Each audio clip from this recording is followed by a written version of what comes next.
بسم اللہ الرحمن الرحیم.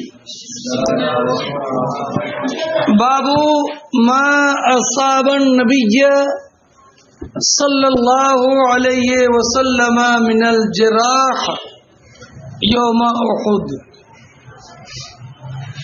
یہ باب اس کے بیان میں کہ جو حضور نبی اکرم صلی اللہ تعالی علیہ وسلم کو غزوہ احد کے موقع پر زخم لگے.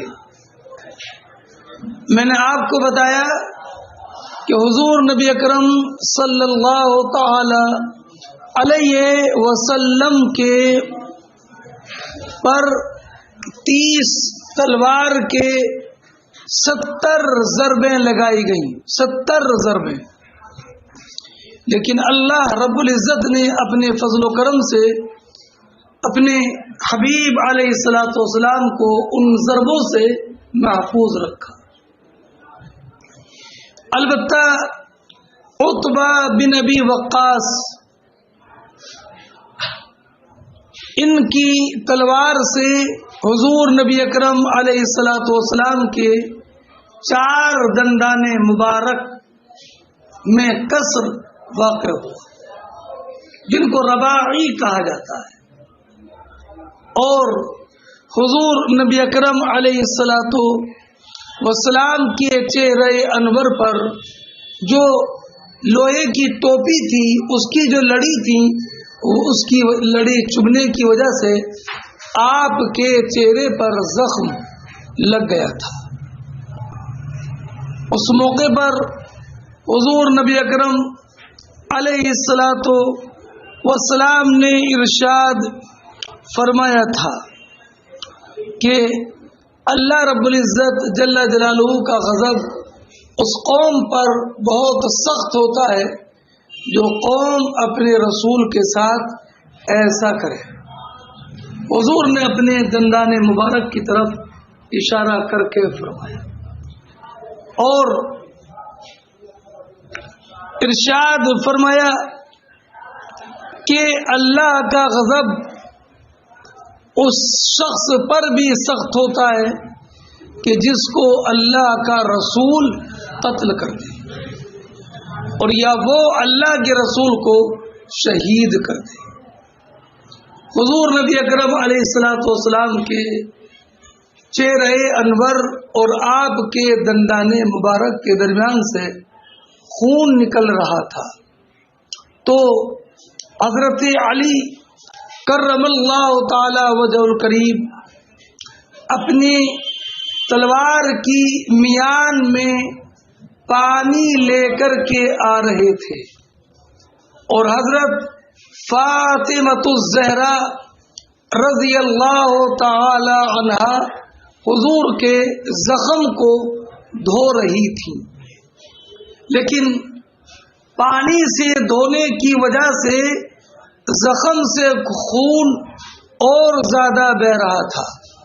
تو پھر ایک چٹائی جلائی گئی اور اس چٹائی کی جو خاک اور راکھ ہوتی ہے وہ زخم پر لگائی گئی. یہ حضرت سعد بن ابی وقاص رضی اللہ تعالی عنہ نے بتایا اور یہ بتایا کہ اس بات کو بتانے والا میرے سوا کوئی دوسرا نہیں ملے گا، اس لیے کہ میں نے آپ کو بتایا کہ عشرہ مبشرہ میں سب سے آخر میں انتقال کرنے والے صحابی حضرت سعد بن ابی وقاص رضی اللہ تعالی عنہ ہیں. سمجھ گئے؟ فرماتے ہیں حضرت ابو ہریرہ کہ رسول اللہ صلی اللہ علیہ وسلم نے ارشاد فرمایا اللہ کا غضب اس قوم پر سخت ہے جو قوم اپنے نبی کے ساتھ یہ کرے. یشیر الی رباعیتہ، حضور اپنے رباعی کی طرف اشارہ فرماتے اور فرمایا اشتد غضب اللہ علی رجل یقتلہ رسول اللہ، جن کو رسول اللہ قتل کرے فی سبیل اللہ، رائے خدا میں. اس سے یہ معلوم ہوا فی سبیل اللہ کی قید یہ بتانے کے لیے ہے کہ اگر قتل فی سبیل اللہ نہیں ہے بلکہ قتل کسی قصاص وغیرہ کی وجہ سے تو پھر اس کے لیے یہ وعید نہیں ہے، اس لیے کہ وہ قتل تو گناہوں سے پاک کرنے والا ہوتا ہے. حضرت عبداللہ ابن عباس رضی اللہ تعالی عنہما بیان فرماتے ہیں کہ اشتد غضب اللہ علی من قتل النبی، اللہ رب العزت کا غضب سخت ہے اس پر جس کو اللہ کے نبی قتل کرے فی سبیل اللہ. اشتد غضب اللہ علی قوم دم وجہ نبی اللہ، جنہوں نے اللہ کے نبی کے چہرے کو زخمی کر دیا ہے. فرماتے ہیں سال ابن سعد سعیدی سے معلوم کیا گیا حضور نبی کریم علیہ الصلوۃ والسلام کے زخم کے بارے میں، تو آپ نے فرمایا واللہ میں جانتا ہوں کہ کون حضور کے زخم کے دھونے والے تھے اور کون پانی جو ہے وہ ڈھال میں لے کر کے آ رہے تھے. وہ بما دوبیا فعل ماضی مجہول کا باب مفعول سے، اور کس چیز سے حضور نبی کریم علیہ الصلوۃ والسلام کا علاج کیا گیا. فرمایا کہ کانت فاطمہ بنت رسول اللہ، فاطمہ بنت رسول اللہ صلی اللہ علیہ وسلم حضور کے زخم کو دھو رہی تھی. وعلی یسکب الماء بالمجن، اور علی رضی اللہ تعالیٰ ڈھال سے پانی کو بہا رہی تھی. فلما رات فاطمہ ان الماء لا يزيد الدم الا كثرة، جب فاطمہ رضی اللہ تعالی عنہ نے دیکھا کہ پانی تو اور زخم اور خون کو بڑھا ہی رہا ہے، تو انہوں نے چادر کا ایک ٹکڑا لیا، چٹائی کا ٹکڑا لیا، فحرقتها فالصقتها، وہ زخم پر یوں چسپا کر دیا. فرماتی فامسکت فانفس تمسکت دم، خون رک گیا. وکسرت رباعیتہ یومئذ، اور اس وقت نبی کریم علیہ الصلوۃ والسلام کے رباعی چاروں دانت ٹوٹ گئے تھے، ہے نا. وجرح وجہہ، اور آپ کا چہرہ زخمی ہو گیا تھا. وکسرت البیضۃ علی راسہ، اور آپ کے سر پر جو لوہے کی ٹوپی تھی وہ ٹوٹ گئی تھی. پھر حدیث پاک ہوئی ہے باب الذین استجابوا للہ والرسول من بعد ما اصابهم القرح للذین احسنوا منهم واتقوا اجر عظیم. غزوہ احد سے فرحت ساتھ شادمانی کے ساتھ کفار قریش واپس آ رہے تھے. مقام روحہ میں پہنچے تو ان کے دل میں خیال آیا کہ ہم سے کمی ہو گئی، آج ذرا اور محنت کر کے تمام مجاہدین مسلمانوں کا صفایا کر دینا چاہیے تھا، کمی ہو گئی. تو ابو سفیان نے قافلے کو واپس کر کے رہے سہے مسلمانوں کی قوت کو ختم کرنے کا ارادہ کیا. ادھر حضور نبی اکرم علیہ الصلوۃ والسلام کو یہ خبر ملی تو صحابہ کرام شہید ہو چکے تھے، جو باقی تھے وہ بھی زخمی تھے. ایسے عالم میں حضور نبی اکرم علیہ الصلوۃ والسلام نے ارشاد فرمایا کون ہے جو مسلمانوں کے تعاقب میں جائے، اور ساتھ میں حضور نے یہ بھی شرط لگائی وہی جائے گا جو کل غزوہ احد میں شریک تھا. اور سمجھے صحابہ کرام علیہم الرحمت و رضوان کا جذبہ جانثاری دیکھو کہ اس عالم میں بھی حضور کی آواز پر لبیک کہا، اور صحابہ کرام علیہم الرحمت و رضوان کی ایک جماعت ابو سفیان کے تعاقب کے لیے نکلی. جب ابو سفیان کو یہ خبر ملی کہ مسلمان پھر ہمارے تعاقب میں نکلے ہیں، تو وہ سمجھے کہ شاید یہ کوئی تازہ دم دستہ نکلا ہے۔ ابھی یہ حمراء الاسد مقام پر پہنچے تھے کہ ابو سفیان یوں ہی سیدھے مکہ مکرمہ کے لیے روانہ ہو گئے۔ قرآن کریم نے اسی کا ذکر فرمایا، الذین استجابوا للہ والرسول، جنہوں نے اللہ اور اس کے رسول کی آواز پر لبیک کہا، من بعد ما اصابہم القرح، بعد اس کے کہ ان کو زخم لگ چکا تھا، من بعد ما اصابہم للذین احسنوا منہم واتقوا اجر عظیم، ان کے محسنین کے لیے اجر عظیم ہے۔ تو الذین استجابوا للہ والرسول من بعد ما اصابہم القرح، اسی مبارک جماعت کا بیان ہے جو جماعت زخمی ہونے کے باوجود ابو سفیان کے تعاقب میں چلی نکلی تھی۔ فرماتے ہیں تو سنو، ان جانے والوں میں حضرت ابو بکر صدیق بھی تھے، حضرت زبیر ابن عوام بھی تھے۔ آپ جانتے ہیں کہ حضرت عروہ حضرت زبیر کے بیٹے ہیں، عروہ ابن زبیر، اور حضرت عروہ کی والدہ اسما بنت ابی بکر صدیق ہے۔ سنیں، اسما حضرت عائشہ کی بہن ہے، اس لیے عروہ ہنجے ہوئے ہے نا، اور عروہ کے والد زبیر اور حضرت ابو بکر صدیق عروہ کے نانا، سمجھ رہے؟ تو جب یہ آیت کریمہ الذین استجابوا للہ والرسول حضرت عائشہ نے پڑھی تو عروہ ابن زبیر سے کہا، اے میرے بھانجے، تمہارے والد زبیر اور تمہارے نانا ابو بکر بھی انہی میں تھے۔ کیا تمہارے والد زبیر اور تمہارے نانا؟ قالت لعروہ یا ابن اختی، اے میرے بھانجے، کانا ابو کا منہم الزبیر، انہی میں تمہارے والد زبیر تھے اور ابو بکر تھے۔ جب نبی اکرم صلی اللہ تعالی علیہ وسلم کو وہ افتاد پڑی جو افتاد احد کے دن پڑی، مشرکین چلے گئے، خاف ان یرجعوا، تو حضور کو اندیشہ ہوا کہ واپس آئیں گے، تو حضور نے فرمایا کون ہے جو ان کے تعاقب میں جائے، تو ان میں سے 70 لوگ، جناب 70 لوگوں نے لبیک کہا۔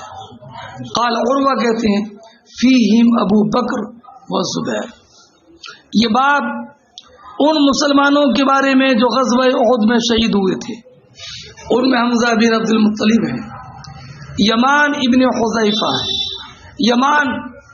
یمان والد حذیفہ ہیں، حضرت انس ابن مالک کے چچا حضرت نضر ہے، مصعب ابن عمیر ہے، اور انہی میں حضرت جابر کے والد حضرت عبداللہ ہے۔ ملا بیٹا؟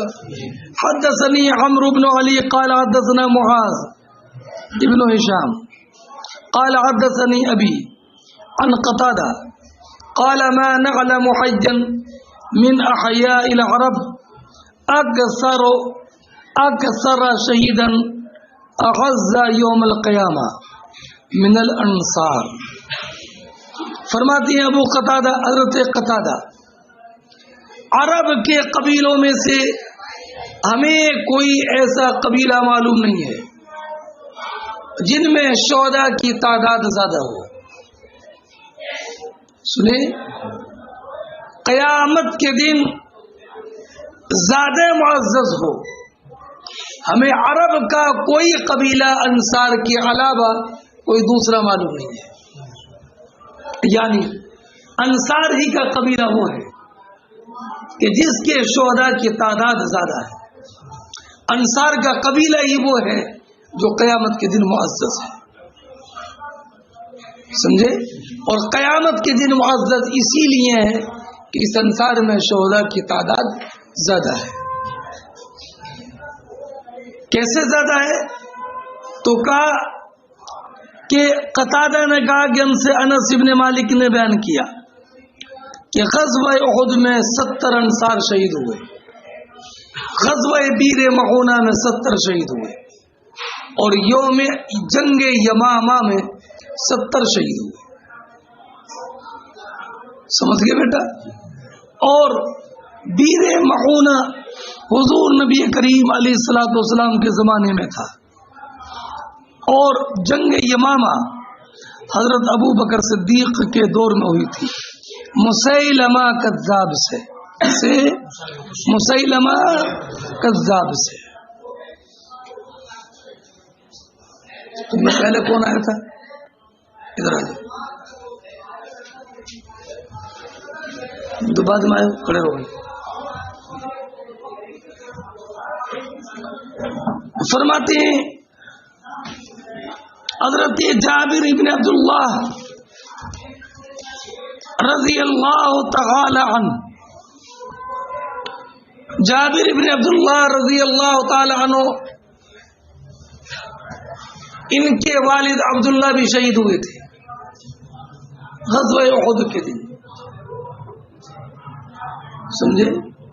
اور ان کو بھی مسلح کیا گیا تھا حضرت عبداللہ رضی اللہ تعالیٰ عنہ. فرماتے ہیں جب 70 صحابہ کرام علیہم الرحمت والرضوان شہید ہوئے تو ان کے دفن کا بھی ایک معاملہ تھا.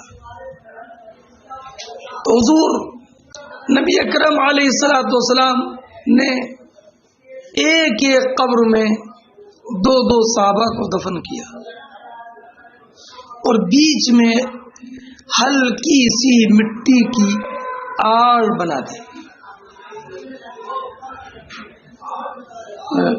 دفن کرتے وقت حضور نبی کریم علیہ الصلوۃ والسلام معلوم کرتے ایہم اکثر قرآنا، ان دونوں میں قرآن کسے زیادہ یاد ہے؟ ان دونوں میں قرآن کسے زیادہ یاد ہے؟ جب بتایا جاتا یا رسول اللہ قرآن انہیں زیادہ یاد ہے، تو حضور نبی اکرم علیہ الصلوۃ والسلام ان کو لحد میں کعبہ شریف کی طرف مقدم رکھتے تھے. ایک لحاظ میں دفن 2 کو کیا، لیکن پہلے کس کو رکھا؟ جس کو قرآن زیادہ یاد.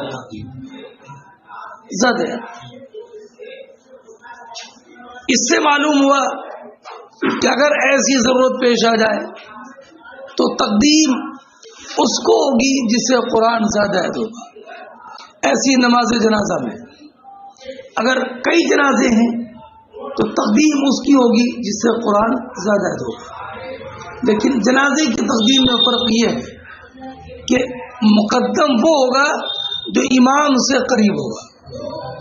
یہ نہیں ہے کہ جو مقدم ہوگا وہ کعبہ شریف کی طرف رکھا جائے گا، نہیں، وہ مقدم ہے جو امام سے قریب ہے، اس کے بعد دوسرا، اس کے بعد پھر تیسرا. یعنی نماز جنازہ میں تقدیم امام کی قریب جو صف ہوگی اس سے لگے گی. سمجھے؟ اس کے بعد حضرت جابر ابن عبداللہ رضی اللہ تعالیٰ عنہ بیان فرماتے ہیں کہ صحابہ کرام جو شہداء کرام تھے ان کو ان کے کپڑوں میں جو خون سے لت پت تھے اسی میں ان کو دفن کیا گیا. یہ ہو گیا. اگلا بیان یہ ہے کہ ان کی جنازے کی نماز نہیں پڑھائی گئی، جنازے کی نماز نہیں پڑھی گئی. یہ بیان ہے جابر ابن عبداللہ کا. لیکن دوسرے صحابہ کرام علیہم الرحمت والرضوان کا بیان یہ ہے کہ جنازے کی نماز پڑھی گئی. سمجھے؟ کتاب الجنائز میں اس کی تفصیل ہے. اس میں یہ ہے کہ جابر ابن عبداللہ رضی اللہ تعالیٰ عنہ ان کے والد بھی شہید ہو گئے تھے، تو یہ مدینہ طیبہ چلے گئے تھے اپنے والد کے دفن کی تیاری کے لیے، یا اپنے اور عزیز و اقارب کو خبر دینے کے لیے، یا ان کو تسلی دینے کے لیے، سمجھے؟ تو اچھا مدینہ طیبہ وہاں سے 2 میل کی فاصلے پر ہے، قریب میں ہے۔ تو جابر ابن عبداللہ رضی اللہ تعالیٰ عنہ کا مدینہ طیبہ آنا جانا تھا اپنے والد کی شہادت کی وجہ سے۔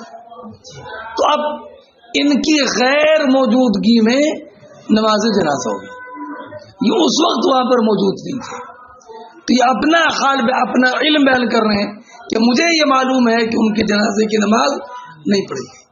انہیں کتاب الجنائز میں دوسرے صحابہ کرام کی روایتیں ہیں، حضور نے جنازے کی نمازیں پڑھائیں، 10 جنازے ساتھ میں رکھے جاتے تھے۔ حضرت حمزہ رضی اللہ تعالیٰ عنہ شروع سے آخر تک وہیں پر آپ کے جنازے کو رکھا رہنے دیا گیا۔ سمجھ بات نہیں؟ دونوں ساتھ میں تھے۔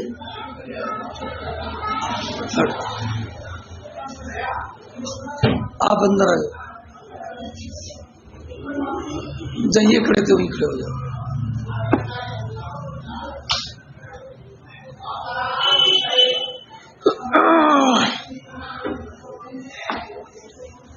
حضرت جابر رضی اللہ تعالی عنہ بیان فرماتی ہیں کہ عالم یہ تھا کہ میں اپنے والد کی شہادت پر رو رہا تھا، صحابہ کرام علیہم الرحمت والرضوان مجھے تسلی دے رہے تھے، مت رو، صبر کرو، لیکن رسول اللہ صلی اللہ علیہ وسلم نے مجھے منع نہیں فرمایا۔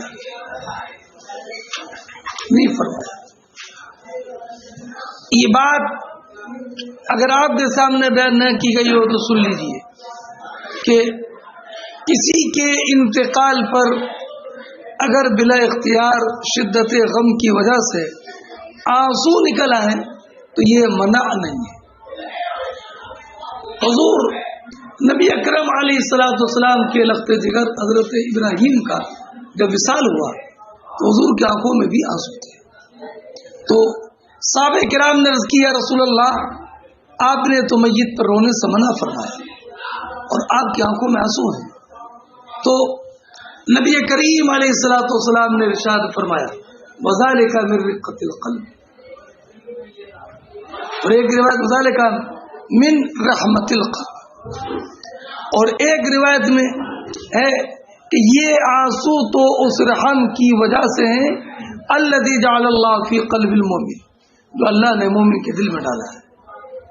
تو اب رقت قلب طاری ہو اور آنسو نکل آئے تو ان آنسوؤں کے نکلنے پر کوئی گناہ نہیں ہے،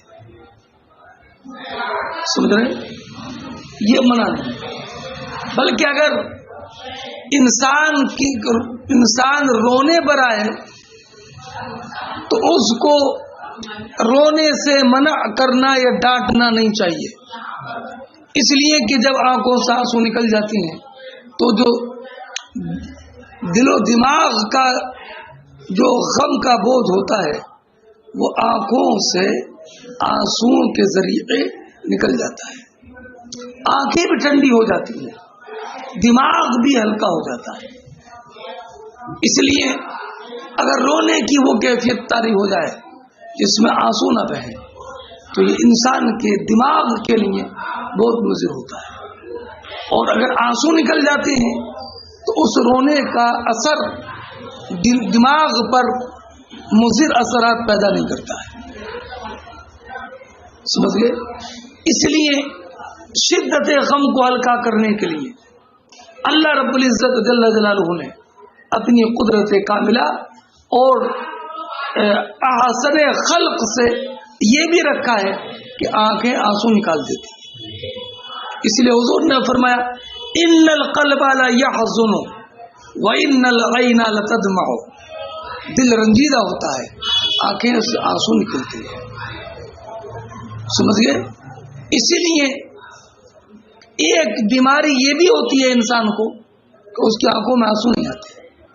یہ بھی بیماری ہوتی ہے, سمجھ گئے.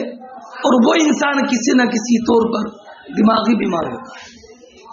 اسی لیے اگر بہت زیادہ غم کا پہاڑ ٹوٹ جائے جس میں کہ انسان کے فکر و نظر, قلب و جگر, دل و دماغ یک دم یکسر متاثر ہو جائے اور پہاڑ ٹوٹ جائے جیسے دل پر, تو بھی آنسو نہیں نکلتے. بس انسان نگاہ حسرت سے دوسروں کو دیکھتا ہے لیکن آنکھوں میں آنسو نہیں آتے. اور یہ غم کی کیفیت جو ہے یہ خطرناک ہوتی ہے, سمجھ گئے. اسی لیے اگر کسی پر مصیبتوں کا پہاڑ ٹوٹ گیا اور اس کی آنکھوں میں آنسو آ رہے ہیں تو اس کو روکنا نہیں چاہیے, سمجھ گئے. رو کر کے اس کے آنسو جب نکل جائیں گے تو اس کے دماغ کا جو ایک ہیجانی کیفیت سے دماغ جو متاثر ہے وہ ختم ہو. بس سمجھیے. اب والد کی شہادت, تو حضرت جابر ابن عبداللہ فرماتے ہیں صحابہ کرام مجھے روک رہے تھے لیکن حضور نے مجھے نہیں روکا. یہ غیر اختیاری تھا. ہاں, دہاڑ مار کر روکنا یا خوبیاں بیان کر کے رونا اور ایسے بیان کر کے رونا, گریبان چاک کرنا, کپڑے پھاڑنا جو اختیاری ہوتا ہے اس کی ممانعت ہے. اور آنسو نکلنا یہ غیر اختیاری ہے, اس کی ممانعت نہیں ہے. بات سمجھیے. ہاں, حضور نبی کریم علیہ الصلوۃ والسلام نے ارشاد فرمایا ما تبکی ہے, غم کو دور کرنے کا جملہ ارشاد فرمایا, رونے سے نہیں روکا بلکہ جو منشأ بکا ہے اس کو حضور نے ختم کرنے کی کوشش کی. فرمایا ما تبکی, مت رو.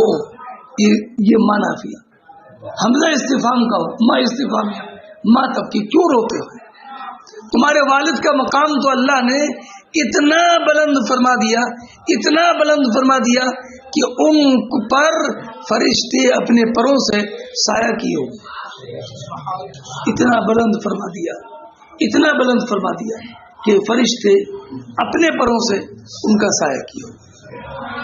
یہ اب یہ بھی حضور کے علم غیب کی خبر بھی ہے, ان کی شہادت کے مقبول ہونے کی علامت بھی ہے, اور اس سے بہتر کلمہ صبر اور نہیں ہو سکتا ہے.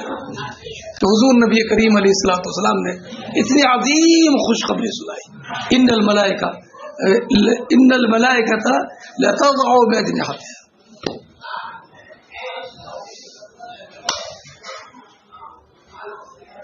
جابر ابن عبداللہ کہتے ہیں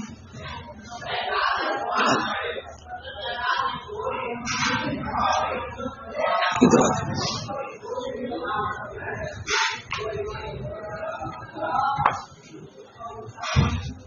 میں نے سمجھا تو سلام میں شریک ہوا کرو, نہیں سمجھایا کیا ہوا اس کا؟ کیوں اثر کیا ہوا؟ محمد ضیاء الرحمان اپنے پر دستے شفقت نہیں, دستے مشقت چاہیے. آپ دستے مشقت, دستے مشقت, کیا خیال ہے جی؟ انشاءاللہ ہے دستے. اچھا, شفقت, دستے شفقت ہی بھاری چاہیے کیا؟ سلام میں چاہے کہ آؤں نہ ہوں, ہے نا, میرے آنے سے کوئی تعلق نہیں آپ کا, آپ کو سلام نہ آنا ہے. سننی میں پڑھاؤں یا نہ پڑھاؤں, آؤں یا نہ آؤں, نہیں آپ کو آج چھوڑ لوں, ٹھیک ہے. کیا کہہ رہے ہو ضیاء الرحمان جی؟ سلام میں حاضر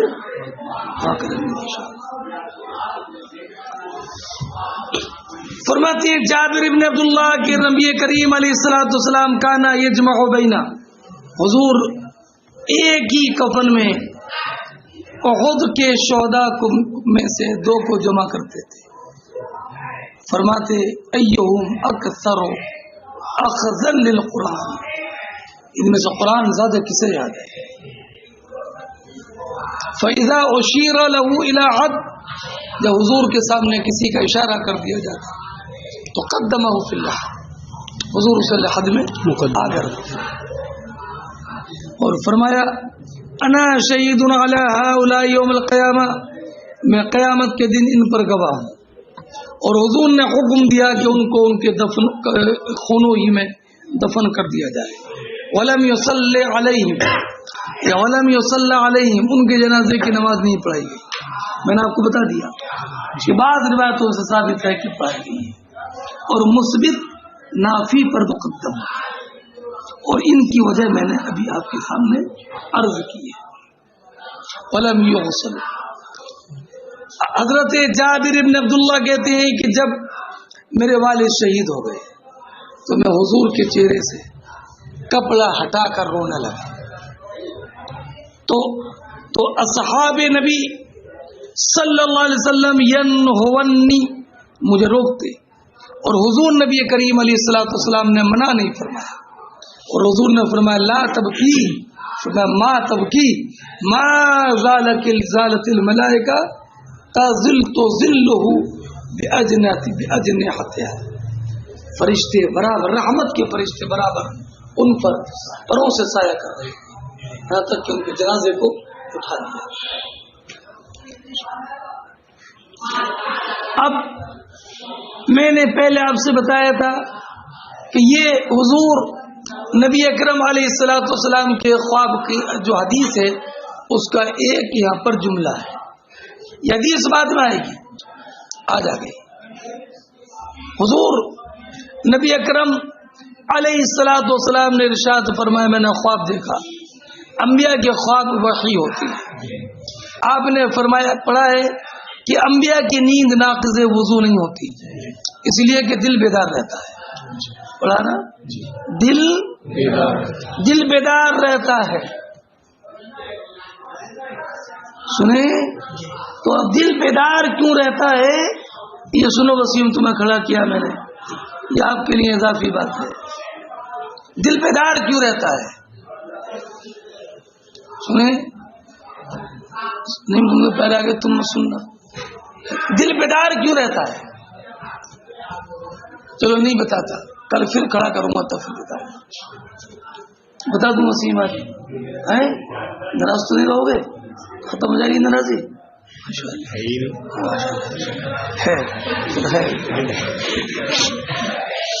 یہ بتا، یہی ہے بتایا تھا نا کہ غضب کئی طرح غضب کئی طرح کا ہوتا ہے، لفظ ایک ہی ہے نا۔ تو اب ہمارے علماء نے فرمایا کہ دل اسی لیے بیدار رہتا ہے چونکہ نبی کو خواب میں بھی وحی ہوتی ہے، تو دل بیدار رہتا ہے تاکہ خواب میں آنے والی وحی کو دل محفوظ رکھے۔ اللہ ہزاروں کی بات لمحوں میں سمجھنے کے بعد بھی کچھ سمجھا نہیں، کیا نبی کے خواب وہی ہوتے ہیں، اس لیے دل بیدار رہتا تاکہ خواب میں آنے والے وحی کو دل محفوظ رکھے۔ سمجھ گئے بیٹا؟ اب ختم ہوگی سب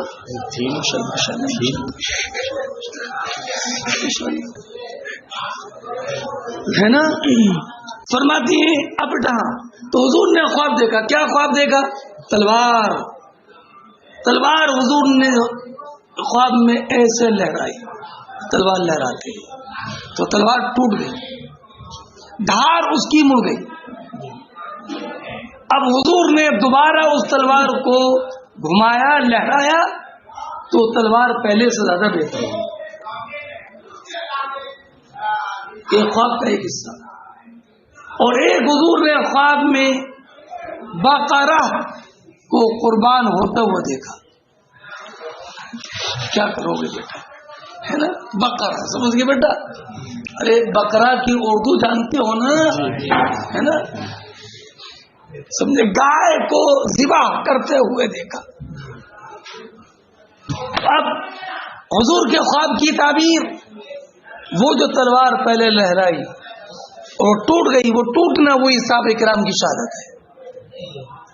اور تلوار کا اس سے زیادہ بہتر ہو جانا، یہ وہ حال ہے مسلمانوں کا جو اللہ رب العزت نے ان کا بہتر فرمایا، اور وہ ثواب ہے جو اللہ رب العزت نے شہداء کو عطا فرمایا۔ اور گائے کا ذبح ہونا یہ مسلمانوں کی شہادت ہے۔ اور پھر آپ نے قصہ پڑھا خواب کا، پھر میں نے خیر دیکھی، تو خیر یہ وہ ثواب ہے جو اللہ رب العزت نے شہداء خود کو عطا فرمایا۔ یہ بیٹا پورا خواب، پہلے آپ نے خواب کا ایک حصہ پڑھا۔ فرماتی ہے حضرت ابو موسیٰ اشعری، نبی کریم نے ارشاد فرمایا رأیت فی رؤیایا، میں نے خواب میں دیکھا، انی حززت سیفا، میں نے تلوار لہرائی، فانقطع، اس کا کنارہ ٹوٹ گیا۔ تو یہ وہ ہے جو مسلمان کو غزوہ احد میں افتاد پڑی۔ ثم حززتہ، پھر میں نے اس کو دوبارہ اس کو لہرایا، فعاد احسن ما کان، تو جیسے تھی اس سے زیادہ بہتر ہو گئی۔ تو یہ وہ ہے جو اللہ رب العزت نے مسلمانوں کو فتح و نصرت اور مسلمانوں کی جمعیت عطا فرمائی۔ اور میں نے خواب میں ایک گائے دیکھی، واللہ خیر، یعنی وصنع اللہ خیر، اللہ جو فرماتا بہتر ہو جائے۔ تو یہ گائے وہ مسلمان ہیں جو کہ غزوہ احد میں شہید ہوئے۔ عن خباب، یہ حدیث بیٹا پہلے گزر گئی ہے، پھر میں آپ کو بتاتا ہوں۔ پھر ایک مرتبہ اور آئے گی حدیث، حضرت خباب ابن ارت نے کہا ہم نے حضور کے ساتھ ہجرت کی تو ہم میں سے ہمارا اجر اللہ کے ذمہ کرم پر ثابت ہو گیا۔ تو ہم میں سے بعض وہ ہیں جنہوں نے اپنے اجر سے کچھ نہیں کھایا، ہے نا، کچھ نہیں کھایا، اجر سب کا سب محفوظ رکھا۔ انہی میں حضرت مصعب بن عمیر ہیں کہ جن کی شہادت اس حال میں ہوئی کہ ان کے کفن کے لیے ان کی چادر تھی، اگر سر ڈھکتے تھے تو پیر کھل جاتا تھا، پیر ڈھکتے تھے تو کیا کیا گیا، حضور نے فرمایا سر ڈھانک دو، پیروں پر اس پہ گھاس رکھ دو۔ اور ہم میں سے بعض وہ ہیں کہ جن کے لیے ان کا اجر دنیا میں پک گیا تو وہ اب چن چن کر کے کھا رہے ہیں۔ فرماتے خباب ہاجرنا مع النبی، ہم نے حضور کے ساتھ ہجرت کی، ونحن نبتغی وجہ اللہ، اور ہم اللہ کی رضا تلاش کرتے، فوجب اجرنا علی اللہ، فمنهم من مضى او ذاب ولم يأكل من اجره شيء، ہے نا، کان منهم مصعب بن عمیر قتل یوم احد فلم يترك الا نمرہ، انہوں نے صرف ایک دھاری دار چادر چھوڑی۔ قلنا اذا غطینا بها راسا خرجت رجلا واذا غطی بها رجلا خرج رأسه، فقال لنا النبی، ہم سے حضور نبی اکرم علیہ الصلوۃ والسلام نے فرمایا غطوا بها رأسه وجعلوا على رجليه من الإصبر، او قال القوا على رجله من الإصبر، ومنا من أينعت له صبرته، اور بعض وہ ہیں کہ جن کے لیے ان کے پھل پک گئے، فهو يعذبه۔ باب احد يحبنا، یہ باب اس بارے میں کہ حضور نے فرمایا احد ہم سے محبت کرتا ہے، اور اس میں آگے ونحبه۔ اب احد محبت کرتا ہے، احد میں نے بتایا تھا اسے احد کیوں کہتے ہیں، چونکہ پہاڑوں میں اکیلا ہے، منفرد ہے، احد کہتے ہیں۔ اب یہ جو کہا کہ احد پہاڑ محبت کرتا ہے، تو اس سے مراد یہ احد والے جو مدینہ طیبہ والے ہیں یہ ہم سے بڑی محبت کرتے ہیں، ہے نا۔ ارے نہیں سمجھے، یہ اسناد مجازی ہے، مگر ہمارے علماء جمہور نے فرمایا کہ نہیں، حقیقی معنی پر میں عمل کیا جائے، اس لیے کہ جب تک حقیقی معنی ممکن ہو مجاز کی طرف جناب مجاز کی طرف عدول نہیں کیا جائے گا۔ اللہ رب العزت اس پر قادر ہے کہ احد پہاڑ میں محبت پیدا کر دے، نبی اپنے پیارے حبیب علیہ الصلوۃ والسلام۔ ان اللہ علی کل شیء قدیر. پہاڑوں نے سلام نہیں کیا, درخت نہیں آئے, کنکری نہیں بولی, جانوروں نے اگر گواہی نہیں دی, بھیڑیا نہیں بولا, جب یہ سب بولے تو پہاڑ محبت نہ کرے؟ ایسا نہیں ہو سکتا. پہاڑ محبت کرتا ہے نا بیٹا. لیکن پہاڑ محبت کرتا ہے, یہ وہی پہچانے گا جس کو علم غیب ہو. تو پہاڑ محبت کرتا ہے, حضور غیب جانتے ہیں, اس لیے خبر دی کہ پہاڑ محبت کرتا ہے, ہمارا کام مان لینا ہے. اور یہ نہیں سمجھے, پہاڑ محبت کرتا ہے, حضور بتاتے ہیں ہمارا کام مان کر یہ سوچنا ہے کہ جس سے پہاڑ محبت کرتا ہے اس سے ہمیں بدرجہ اولا محبت اور عشق ہونا چاہیے, ہے نا. قال ابو عباس ابن سہیل عن ابی حمید عن النبی صلی اللہ علیہ وسلم. انس بن مالک فرماتے ہیں تو حضور نبی کریم علیہ الصلوۃ والسلام نے فرمایا ھذا جبل یحبنا, ہلو تم محبت کرتے ہو, یہ کمال نہیں ہے, میرا عالم یہ کہ یہ پہاڑ ہے ہم سے محبت کرتا ہے, لیکن ہم محبت کا صلہ محبت سے دیتے ہیں. ونحبہ, ہے نا بیٹا, محبت طرفین سے ہونا چاہیے. ونحبہ, یہ کمال حضور کے لیے نہیں ہے کہ پہاڑ محبت کرتا ہے, یہ کمال بہت پہاڑ کے لیے ہے کہ اس سے حضور محبت کرتے ہیں. سمجھے؟ فرماتے ہیں انس بن مالک طلع له احد کے نبی کریم علیہ الصلوۃ والسلام کو پہاڑ نظر آیا تو فرمایا ھذا جبل یحبنا ونحبہ. فرمایا اللہ ابراہیم نے مکے کو حرم بنایا, میں مدینہ طیبہ جو اس کے دو سنگستانوں کے درمیان جو جگہ ہے میں اس کو حرم بناتا ہوں. بیٹا مدینہ طیبہ کے حرم بنانے کا معنی اس کا احترام واجب ہے, اس کا تقدس واجب ہے, وہاں پر ظلم کرنا جائز نہیں ہے. لیکن جو احکام حرم ہے, شکار کرنا جائز نہیں ہے, جو مارنا جائز نہیں ہے, وہ وہاں پر نافذ نہیں ہے. حرم کی زمین اور قدم رکھ کے چلنا ارے اثر کا موقع ہے, ہو جانے.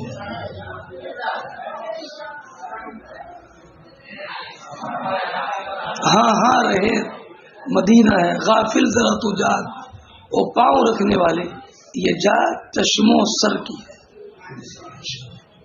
ہاں رہے مدینہ ہے, غافل ذرا تو جاگ, اور پاؤں رکھنے والے یہ جا چشم و تر کی, چشم و سر کی.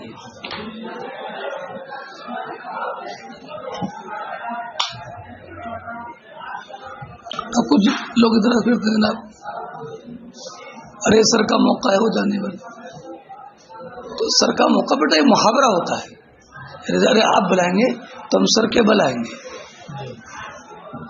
اطاعت کرتے ہیں سر جھکا کے آئیں گے. اب یہ نہیں ہے کہ سر کے بل تل کے آئیں گے. تو کسی بھی جملے اور کلام پر اعتراض کرنے سے پہلے دیکھا جاتا ہے کہ محاورہ کیا ہے. کیونکہ آج کل تم بہت ہوا بول رہے ہو, میرے ساتھ کیا کر رہے ہو, میں تو 1 فٹ آگے نہیں پڑے, ہے نا, کیسے غلط بیلنس سے کام دے رہے ہیں آپ. کبھی دیکھا آپ نے مجھے ہوا بولتے ہوئے, میرے تو خاندان میں کوئی نہیں ہوتا. بٹ یہ مطلب نہیں ہوتا ہے, یہ مطلب نہیں ہوتا. دماغ عرش پر ہے, میرے صاحب کیسی بات کر رہے ہیں. دماغ تو اگر 1 انچ بھی سر سے باہر آ گیا تو انسان ختم ہو جائے گا, تو عرش پر کیسے اس کا دماغ ہو جائے گا. رہی وہاں پر, ارے نہیں سمجھ رہے بیٹا, ہے نا. ایسی بات سنی میں نے ہمارے شرم کی, میں تو پانی ہو گیا, پانی ہو گیا. تو اتنا بتا کیسے یہاں پر پانی ہونے کے بعد پھر کیسا آگے تو ہے کہ نہیں.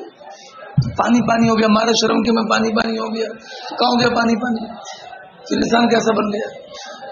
یہ محاوروں پر اعتراض نہیں تو کہتے نا حرم کی زمین اور قدم رکھ کے چلنا, ارے سر کا موقع ہو جانے والے. تو کیسی باتیں کہہ دی امام اہل سنت نے. انسان سر کے بل جائے گا اور پیر انسان کے اوپر ہوں گے تو یہ تعظیم نہیں ہے, تو تمسخر ہے. بات نہیں سمجھے. اب اس کا یہ تمسخر ہے. تو بیٹا یہ اعتراض کرتے ہیں لوگ, حالانکہ یہ اعتراض بالکل ثابت ہے. کوئی انسان پانی نہیں ہوتا, عرش پر نہیں اڑتا ہے.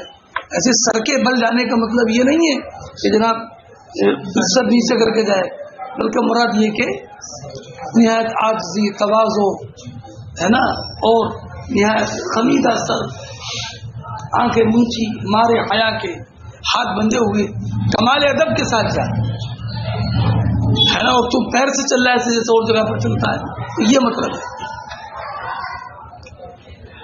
بات سمجھے. حالانکہ ہمارے بعض علماء نے اس کا جواب اور بھی دیا ہے کہ ارے اثر کا موقع ہے، حرم کی زمین اور قدم رکھ کے چلنا کا مطلب یہ جواب دیا کہ ابھی آئے ابھی چلے گئے، ابھی آئے ارے اثر کا جان دے دو، یہ نہیں ہے کہ ابھی آئے ابھی چلے گئے. لیکن یہ جواب میری سمجھ میں نہیں آتا. اس لیے نہیں آتا کہ چونکہ یہ مطلب نہیں ہے حرم کی زمین اور قدم رکھ کے چلنے کا مطلب یہ نہیں ہے کہ ابھی آئے اور ابھی چلے گئے، یہ مطلب نہیں ہے امام اہل سنت کا. اس کی وجہ تو اس میں ہوتی ہے ہاں ہاں رہے مدینہ ہے غافل ذرا تو جاگ ہے نا، اور پاؤں رکھنے والے یہ جا چشموں سر کی ہے، چشموں سر کی ہے، تو پاؤں رکھنے والے یہ جا چشموں سر کی ہے. بتا رہا ہے کہ پاؤں رکھنے سے مراد یہ پاؤں مت رکھ بلکہ یہاں پر آنکھ بچھا دے. تو پاؤں رکھ کر چلنے کا مطلب وہ نہیں لیا امام اہل سنت کے فوراً واپس چلے جاؤ، یہ نہیں ہے جو یہاں فرما رہے ہیں. اور پاؤں رکھنے والے یہ جا، اور ایک میں یہ جا وضع سر کی ہے. نہیں سمجھو اسی بھی بات سمجھ نہیں رہے ہو، یہاں پر وضاحت ہے واقعی نا، یہ جا وضع سر کی ہے، یہ جا چشموں سر کی ہے، یہ آگے وضاحت ہے میں. تو وہاں قدم رکھ کے چلنے سے مراد یہ نا اور واپس آ جائے یہ مطلب نہیں ہے. اللہ اکبر. نہیں سمجھے میری بات؟ ارے میری بات سمجھ گئے یا نہیں؟ تو یہ بتا رہا ہے کہ مراد وہ مانا کیونکہ مراد وہی محاورہ ہے کہ نہایت ان کی ساری ادب کے ساتھ آنکھیں بچھا کر، سر جھکا کر، ہاتھ باندھ کر، کمال ادب کے ساتھ ایسے جاؤ جیسے مجرم عدالت میں.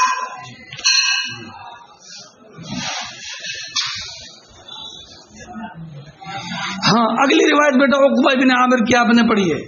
کون سی پڑھی ہے؟ کہ حضور 8 سال کے بعد عہد میں تشریف لائے اور آپ نے جنازے کی نماز پڑھی. پڑھا آپ نے؟ جی. شہداء احد کی نماز پڑھی. پڑھا آپ نے؟ مسجد تشریف پہلے کو ادھر پوچھا. اگلا باب، باب غزوۃ الرجیع والرع وزکوان وبیر معونہ وحدیث عضل والقارہ وعاصم ابن ثابت وخبیب واصحابہ. دیکھو بیٹا یہاں پر بخاری شریف کی روایت میں ذرا عبارت مختصر ہے. امام بخاری علیہ رحمۃ و رضوان نے 2 غزووں کو ایک ساتھ بیان کر دیا ہے، غزوہ رجیع اور غزوہ بیر معونہ. غزوہ رجیع سن 3 ہجری کے آخر میں ہوا اور بیر معونہ 4 ہجری کے شروع میں ہوا. تو قرب زمان کی وجہ سے ایک ہی روایت ایک ہی باب میں دونوں کو جمع کرتے ہیں. بات سمجھے بیٹا؟ بیر معونہ میں 70 صحابہ کرام کو شہید کیا تھا، وہ سب قرہ تھے. سنو مولانا سنو، ایسے حضرات تھے وہ کہ ازواج مطہرات کے گھروں میں میٹھا پانی رکھ کر کے آتے تھے. کھاری پانی ہوتا تھا، ابو طلحہ کے چشمے کنویں کا پانی بہت میٹھا تھا، پانی لے کر کے جاتے تھے. سنے دن میں لکڑیاں بیچتے تھے، جمع کرتے تھے، انہی کو بیچتے تھے، اسی سے خرچ چلاتے تھے. نہایت مرتاز تھے، قرہ کرام تھے، یہ دین سیکھنے والے تھے، طلبہ تھے. لیکن طلبہ بچے نہیں، صحابہ کرام جن کا کوئی ٹھکانہ نہیں تھا، بس دن میں لکڑی بیچی، جمع کی، وہ بیچتی، وہی وہ ہوتا تھا. حضور نے ان کو بھیجا ہے نا تبلیغ دین کے لیے، اپنی ضرورت کے لیے. تو بیر معونہ میں رعل و زکوان نے ان قرہ کو شہید کیا تھا. کیا بیٹا؟ بیر معونہ میں بولو بیٹا. ہاں، اور یہ جو جناب قبیلہ عضل اور قبیلہ قارہ کے لوگ نبی کریم علیہ السلام کی بارگاہ میں حاضر ہوئے. یہ بیٹا واقعہ الگ ہو گیا، یہ الگ بتا رہا ہوں. حضور نبی کریم علیہ السلام کی بارگاہ میں حاضر ہوتا، عرض کیا تھا رسول اللہ ہمارے قبیلے میں کچھ لوگوں کو بھیج دیجیے جو دین سکھائے. تو حضرت خبیب رضی اللہ تعالیٰ، حضرت عاصم ابن ثابت جن کا واقعہ پڑھا تھا، یہ زید ابن دسنا، عبداللہ ابن طارق، حضور نے ان کو بھیجا تھا. تو ان کو شہید کیا تھا. غزوہ جو شہید کیا تھا اس کو بولتے ہیں غزوہ ذات رجی. تو اب یہ دونوں غزوات الگ الگ ہو گئے. غزوات رجی الگ ہے، اس میں قارہ اور عدل کے لوگ بلا کے لائے تھے صحابہ کرام کو، اور ریل و زکوان کے لوگوں نے شہید کیا تھا 70 شہداء کو، وہ بیر معونہ میں ہوا تھا. بات سمجھے؟ اور جب ان کی شہادت کی اطلاع حضور نبی کریم علیہ السلام کو ملی تھی تو حضور نے 1 ماہ تک ان کے خلاف قنوت پڑھا تھا. فضان تم آپ وہاں بیٹھے سو رہے ہو، خالی کیا بتا رہا ہوں میں؟ قنوت نازلہ پڑھی تھی. ہاں جگتے ہوتے تو ایک ساتھ سے بتا دیتے. فرماتے ہیں ابو ہریرہ کہ حضور نبی کریم علیہ السلام نے ایک قافلہ بھیجا تھا حالات کا جائزہ لینے. وہ امر علیہم، ان کا امیر بنایا تھا عاصم ابن ثابت کو، اور یہ حضرت عاصم ابن عمر ابن خطاب کے بولو نانا تھے. جب یہ صفوان اور مکہ کے درمیان پہنچے تو حذیل کے قبیلے سے یہ کا ذکر ہو گیا جن کو بنی لحیان کہا جاتا ہے. ملا بیٹا؟ تو انہوں نے پیچھا کیا ان کے 100 تیر اندازوں نے ملا. فختصوا آثار، ان کے پیچھے چلے یہاں تک کہ ایک منزل پر پہنچے جہیں ٹھہرے تھے. تو وہاں انہوں نے نوا تمر، کھجور کی گٹلی پائی. تزودو ہو، جو ان کے پاس جو زاد راہ کے طور پر لائے تھے مدینہ طیبہ سے. تو کہا تھا تمر و یسرب. ملا بیٹا؟ پھر پورا واقعہ آپ نے پڑھا. تو خبیب ابن ثابت کے شہید ہونے کا پڑھانا پڑا. ابھی تو گزرا ہے، سوال لوٹو گے کوئی آ رہا ہے سمجھیے وہی پڑھا. اب بیٹا پھر سنو.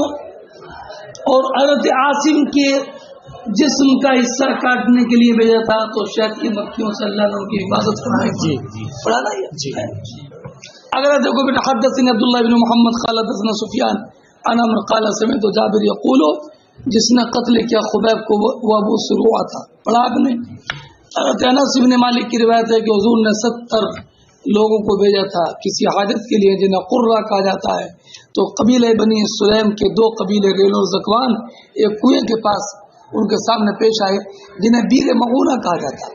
تو قوم نے کہا واللہ ہم تمہارے ارادے سے نہیں آئے، ہم تو حضور نبی کریم علیہ السلام کی ایک کام سے آئے ہیں. قتل ہو، تو نے قتل کر دیا تھا. پڑھا آپ نے؟ خبیب کو وہاں قتل کیا تھا. تو حضور نے ان کے خلاف نماز فجر میں 1 ماہ تک قنوت پڑھی تھی، اور یہ قنوت کا آغاز ہوا. یہ قنوت نازلہ تھی وما كنا نقنط.